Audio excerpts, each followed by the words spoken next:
کشائیں آپ کے ہوتے ہوئے کیا لبھائیں کہکشائیں آپ کے ہوتے ہوئے کیا دیے ان کے جلائیں آپ کے ہوتے ہوئے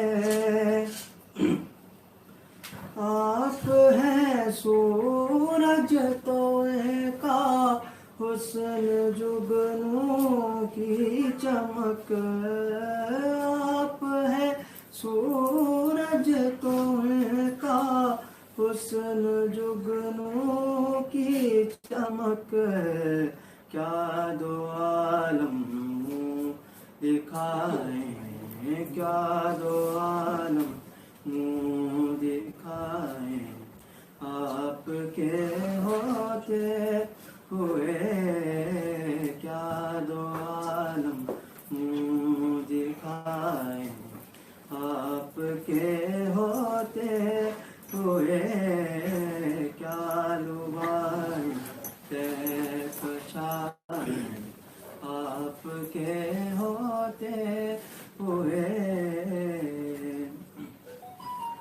منزلیں لپٹی ہوئی ہیں آج قدموں سے میرے منزلیں لپٹی ہوئی ہیں آج قدموں سے میرے دوریاں کس کو رلائیں دوریاں کس کو رلائیں آپ کے ہوتے ہوئے دوریاں کس کو رلائیں آپ کے ہوتے ہوئے کیوں نہ راتیں جاگ اٹھیں کیوں منائیں دن نہ جشن کیوں نہ راتیں جاگ ناچ اٹھیں کیوں منائیں دن نہ جشن کیوں نہ راتیں ناچ اٹھیں کیوں منائیں دن نہ جشن کیوں نہ خوشیاں نعت گائیں کیوں نہ خوشیاں نعت گائیں آپ کے ہوتے ہوئے کیوں نہ خوشیاں نعت گائیں آپ کے ہوتے ہوئے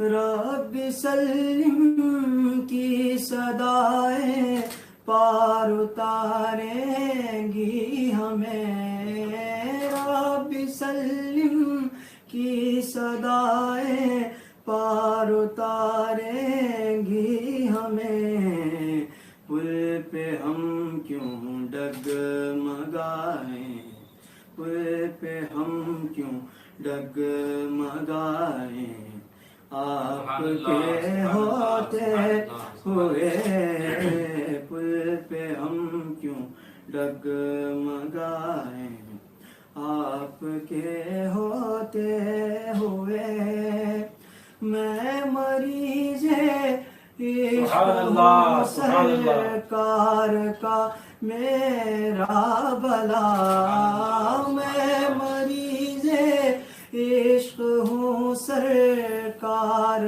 کا میرا بلا کیا بگاڑیں گی وبائیں کیا بگاڑیں گی وبائیں آپ کے ہوتے ہوئے کیا بگاڑیں گی وبائیں آپ کے ہوتے ہوئے کاش ایسا ہو رضائے آمری محشر میں بھی کاش ایسا ہو رضائے آمری محشر میں بھی نعت ہم یہ گنگنائیں، نعت ہم یہ گنگنائیں، آپ کے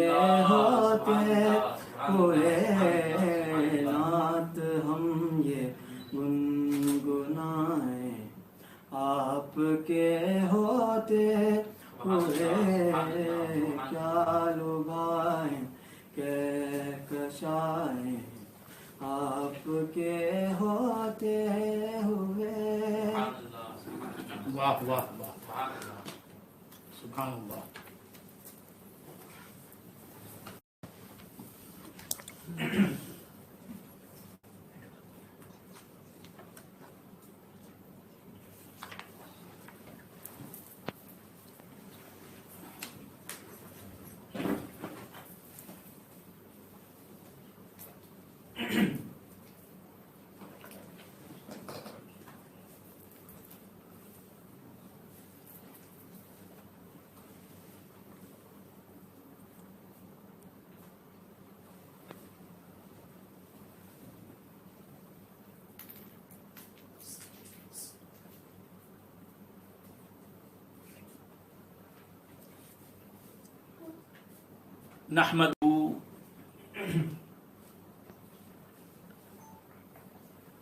نحمده ونصلي على رسوله الكريم، اما بعد فقد قال الله تبارك وتعالى في كتابه المبين وهو اصدق الصادقين، يسألك اهل الكتاب ان تنزل عليهم كتابا من السماء فقد سألوا موسى اكبر من ذلك۔ معزز و محترم حاضرین، حق تعالیٰ کا بے انتہا فضل و کرم ہے کہ اس نے ہمیں سرکار دو عالم نور مجسم صلی اللہ تعالی علیہ وآلہ واصحابہ وسلم کی امت میں پیدا فرمایا اور ہمیں آپ کا امتی ہونے کا فخر عطا فرمایا۔ حاضرین و ناظرین کرام، اللہ تبارک و تعالی ارشاد فرماتا ہے، یسألک اہل الکتاب، اے مصطفیٰ صلی اللہ تعالی علیہ وآلہ وآصحابہ وسلم، آپ سے سوال کرتے ہیں، اے مصطفیٰ تم سے سوال کرتے ہیں اہل کتاب، ان تنزل علیہم کتابا من السماء، یہودی پیارے حبیب تم سے سوال کرتے ہیں کہ تم آسمان سے یہ کتاب اتارو، ان پر آسمان سے کتاب آئے تمہارے معجزے کے طور پر، یہودی اسے اپنی پریشانی کی آنکھوں سے دیکھیں۔ فقط اللہ تعالیٰ فرماتا ہے کہ اے حبیب صلی اللہ تعالی علیہ وآلہ وسلم، تم سے تو انہوں نے کتاب اتارنے کا مطالبہ کیا کہ ایک کتاب آسمان سے اتارو، ہمارے سامنے ہم دیکھیں، آسمان سے اترتا ہوا، آسمان سے اس کتاب کو اترتا ہوا ہم دیکھیں۔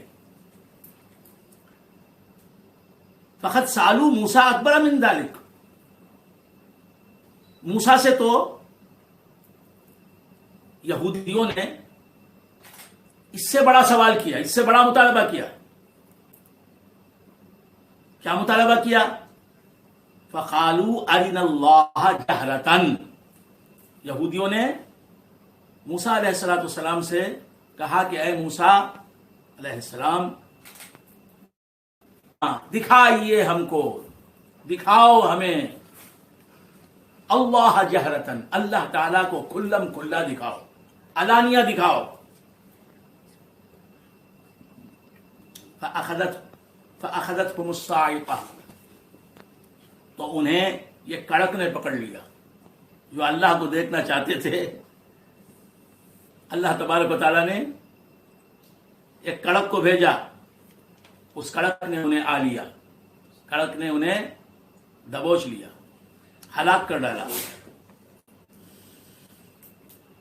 بظلمہم، ان کے ظلم کی وجہ سے، ان کے گناہوں کی وجہ سے۔ تو اللہ تبارک و تعالی کو اس دنیا میں سر کی آنکھوں سے دیکھنا یہ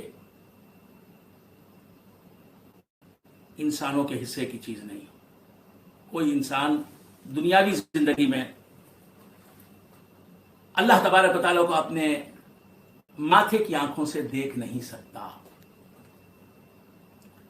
اللہ تعالیٰ کا دیدار کوئی انسان اپنے ماتھے کی آنکھوں سے کر نہیں سکتا. اللہ تبارک و تعالیٰ کی ذات منزہ کا دیدار، ذات مطلق کا دیدار اس دنیا میں کسی انسان کو حاصل ہوا ہے نہ ہوگا، کسی ولی کو حاصل ہوا ہے نہ آئندہ ہوگا، کسی قطب کو حاصل ہوا ہے نہ آئندہ ہوگا، کسی غوث کو حاصل ہوا ہے نہ آئندہ ہوگا، کسی پیغمبر کو حاصل ہوا ہے نہ آئندہ ہوگا. اللہ تبارک و تعالیٰ کا دیدار اس دنیا میں انسان اپنے سر کی آنکھوں سے، اپنے حاسہ بصر سے، اپنی آئی سائٹ سے نہیں کر سکتا. نہیں کر سکتا کا مطلب یہ کہ اللہ تبارک و تعالیٰ کا دیدار واقع نہیں ہے. ممکن تو ہے، واقع نہیں ہے. یعنی اللہ تبارک و تعالیٰ کا دیدار کسی انسان نے آج تک نہیں کیا. اللہ کی ذات مطلق کا دیدار، اللہ کی ذات منزہ کا دیدار، اللہ کی شان تنزیہ کا دیدار، اللہ کی ذات کا دیدار کسی انسان نے آج تک نہیں کیا. خواہ وہ انسان پیغمبر ہو یا ولی ہو یا کوئی اور ہو. کوئی انسان نے یہ شرف حاصل نہیں کیا کہ اللہ تبارک و تعالیٰ کو اپنے کی آنکھوں سے دیکھے، اللہ کی ذات کو دیکھے. اور آئندہ بھی کسی انسان کے حصے میں یہ چیز آنے والی نہیں. لیکن میرے آقا، میرے مولا، میرے سرکار دو عالم نور مجسم صلی اللہ تعالی علیہ وآلہ وآصحابہ وسلم نے اپنی دنیاوی زندگی ہی کے تسلسل میں شب معراج آسمانوں کے اوپر اللہ تبارک و تعالیٰ کے دیدار سے مشرف ہونے کا شرف حاصل کیا. سرور کونین صلی اللہ تعالی علیہ وآلہ وآصحابہ وسلم نے معراج کی شب اللہ تبارک و تعالیٰ کو اپنے سر کی آنکھوں سے دیکھا، اپنے ماتھے کی آنکھوں سے دیکھا، اپنے جسم کی آنکھوں سے دیکھا. اور یہ صرف میرے محبوب، میرے نبی صلی اللہ علیہ وآلہ وآصحابہ وسلم ہی کے حصے کی چیز تھی. حضرت کامل حیدرآبادی رحمۃ اللہ علیہ فرماتے ہیں سرمائے مازاغ حصہ ہے میرے سرکار کا. سرمائے مازاغ حصہ ہے میرے سرکار کا. کس نے ایسا بے محابہ جلوہ دیکھا یار کا. تو سرور کونین صلی اللہ تعالی علیہ وآلہ وآصحابہ وسلم نے، علماء کرام یہ عقیدہ رکھتے ہیں، صوفیہ اعظام یہ ایمان رکھتے ہیں، یقین رکھتے ہیں کہ اللہ تبارک و تعالیٰ کو سرکار دو عالم صلی اللہ علیہ وآلہ وآصحابہ وسلم نے اپنی دنیاوی زندگی میں اپنے جسم کی، اپنے ماتھے کی آنکھوں سے دیکھا. اللہ تعالیٰ کو آسمانوں کے اوپر جا کر قاب قوسین میں سرور کونین صلی اللہ تعالی علیہ وآلہ وآصحابہ وسلم نے اللہ تبارک و تعالیٰ کے وجہ کریم کی زیارت فرمائی. اللہ تبارک و تعالیٰ خود ارشاد فرماتا ہے دنا فتدلا فکان قاب قوسین او ادنا فاوحى الى عبده ما اوحى ما زاغ البصر وما طغى. ما زاغ البصر وما طغى. اللہ تبارک و تعالیٰ فرماتا ہے کہ میرے حبیب نے مجھے دیکھا